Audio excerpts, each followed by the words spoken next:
High friends আসসালামু আলাইকুম welcome back to my channel লিমাস রেসিপি। আজ আমার রেসিপিতে আপনাদের সাথে দুর্দান্ত স্বাদের কচুরমুখী এবং ইলিশ মাছের একটা রেসিপি শেয়ার করব। তো আজকের রেসিপিটা আমি তৈরি করেছি ঘরোয়া সামান্য কিছু উপকরণে।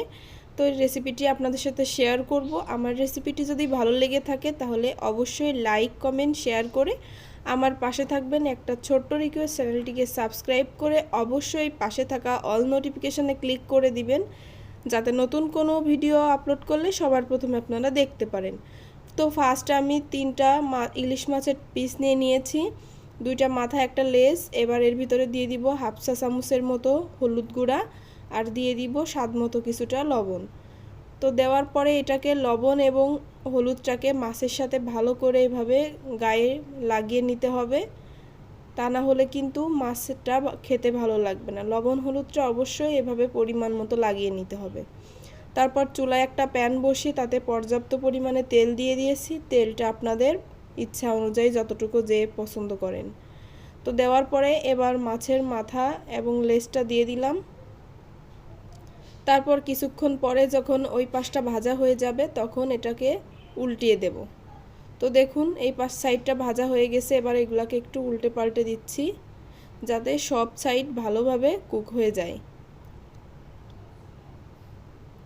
তো দেখুন মাছের এই সাইডটা ভাজা হতে হতে এদিকে আমি একটা মশলা বানিয়ে নেব। 1 চা চামচ দিয়ে দিলাম শুকনো মরিচের গুঁড়া, আর দিয়ে দিলাম 1 চা চামচ পরিমাণে লবণ, আর দিলাম হাফ চা চামচ পরিমাণে হলুদের গুঁড়া। দেওয়ার পরে এখানে 2 টেবিল চামচ পরিমাণ মতো পানি দিয়ে দেব, দিয়ে একটা ব্যাটার বানিয়ে নিব। তো দেখুন চামচ দিয়ে এটাকে মিশিয়ে সুন্দর করে এভাবে নেড়ে চেড়ে মিশিয়ে আমি এটাকে রেডি করে রাখতেছি। এটাকে আমি পরে ব্যবহার করব কোন সময় আপনাদেরকে দেখিয়ে দিব। তো এটা রেডি হয়ে গেছে, একটা সাইডে রেখে দিলাম। এবার আমি চুলায় চলে যাচ্ছি। তো দেখুন মাছটা কিন্তু আমার ভাজা প্রায় শেষের দিকে। দেখুন দুই পাশটাই কিন্তু একই রকমের কুক হয়ে গেছে। এবার আর এই সাইডটা উল্টে দিয়ে আর জাস্ট সামান্য কিছুক্ষণ ভাজার পরে এখন উঠিয়ে নিচ্ছি। তো প্লেটে একে একে আমি মাছের টুকরোগুলোকে উঠিয়ে নেব। তো এরপরে এই তেলটার ভিতরে আমি দিয়ে দিব এখানে 2 টেবিল চামচ পরিমাণে পেঁয়াজ বাটা বা অনিয়ন পেস্ট। এরপরে দিয়ে দিব আমি এটাকে একটু নেড়ে চেড়ে মিশিয়ে দিব। আপনারা চাইলে এখানে পেঁয়াজ কুচিও ব্যবহার করতে পারেন। 1 টেবিল চামচ পরিমাণে রসুনের পেস্ট। তো দেওয়ার পরে এগুলাকে একটু নেড়ে চেড়ে দিব এবং এইখানে আর একটু অ্যাড করে দিব 1 চা চামচ পরিমাণে এখানে জিরা পেস্ট। তো এখানে চাইলে আপনারা জিরার গুঁড়াও ব্যবহার করতে পারেন। তো জিরার পেস্টটা দিলে কিন্তু এই রেসিপিটা খেতে একটু বেশি ভালো লাগে। তো সমস্ত উপকরণগুলোকে এইভাবে কিছুক্ষণ নাড়াচাড়া করে ভেজে নেওয়ার পরে আগে থেকে যে আমি মশলাটা রেডি করে রেখেছিলাম সেই মশলার মিশ্রণটা ঢেলে দিয়ে নাড়াচাড়া করলে এভাবে কিছুক্ষণ নাড়াচাড়া করব। তো এবার এটাকে একটু ঢাকনা দিয়ে ঢেকে রাখবো 1 মিনিটের জন্য। ফিরে আসলাম 1 মিনিট পর। ঢাকনাটাকে তুলে এভাবে একটু নাড়াচাড়া করে দিতে হবে। এরপরে আমি আগে থেকে যে কচুরমুখীগুলো ফ্রেশ করে ক্লিন করে রেখেছিলাম, কেটে ধুয়ে পরিষ্কার করে, সেটা আমি দিয়ে দিলাম। দেওয়ার পরে এগুলাকে একটু নেড়ে চেড়ে মিশিয়ে দিতে হবে। তো কিছুক্ষণ এইভাবে আমি নাড়াচাড়া করে এটাকে একটু ভালো করে কষিয়ে নিব। তো এটাকে যখন এভাবে কিছুক্ষণ নাড়াচাড়া করার পরে কষানো হয়ে যাবে, তারপরে এখানে আমি 1 বাটি পরিমাণে পানি দিয়ে দিচ্ছি। এতেই আমার সম্পূর্ণ কচুরমুখীটা একদম ভালো করে সিদ্ধ হয়ে যাবে। তো এভাবে একটু পানিটা দেওয়ার পরে ঢাকনা দিয়ে ঢেকে দিব নাড়াচাড়া করে। কিছুক্ষণ পরে দেখুন বলক উঠে গেছে। এবার আমি ঢাকনাটা তুলে এটাকে একটু নেড়ে দেব যাতে নিচে থেকে লেগে না যায়। তো অবশ্যই এই পর্যায়ে চুলার আঁচটা আমি মিডিয়ামে রাখবো, যাতে যতটুকু পানি দিয়েছি এতেই এই কচুরমুখীটা গলে যায়। 4টা কাঁচামরিচ দিয়ে দিলাম ফ্লেভারের জন্য। এই কাঁচামরিচগুলো দিলে দেখতেও ভালো লাগে আর সবজির ফ্লেভারটাও ভালো আসে। তো কিছুক্ষণ পরে এটাকে আবারও ঢাকনা তুলে দিলাম। তো দেখুন এরপরে একটু নেড়ে চেড়ে দিলাম। তারপরে আমি এটাকে একটু চেক করে নিব যে এটা গলেছে কিনা। তো দেখুন মাশাআল্লাহ খুব সুন্দরভাবে আমার যতটুকু পানি দিয়েছিলাম সেই পানিটুকু গলে আরও কিছুটা দেখুন বেঁচে আছে। তো এরপরে আমি এটাকে আরেকটু নেড়ে চেড়ে কিছুক্ষণ এই পানিটাকে কমিয়ে নিব।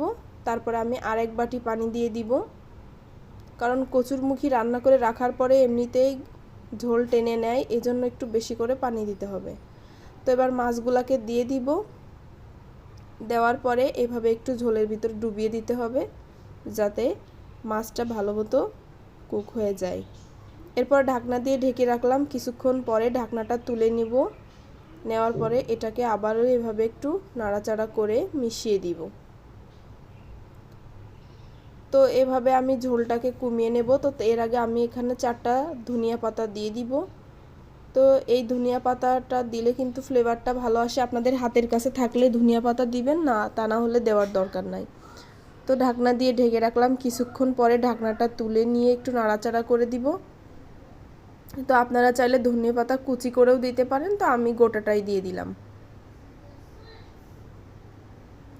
তো এইভাবে কিছুক্ষণ নাড়াচাড়া করার পরে যখন ঝোলটা কমে আসবে তখন একবার একটু লবণ চেক করে নেবেন যে লবণ ঠিকঠাক হয়েছে কিনা। যদি লবণ কম হয়ে থাকে তাহলে আরও একটু লবণ দিয়ে এটাকে নেড়ে চেড়ে মিশিয়ে দিবেন।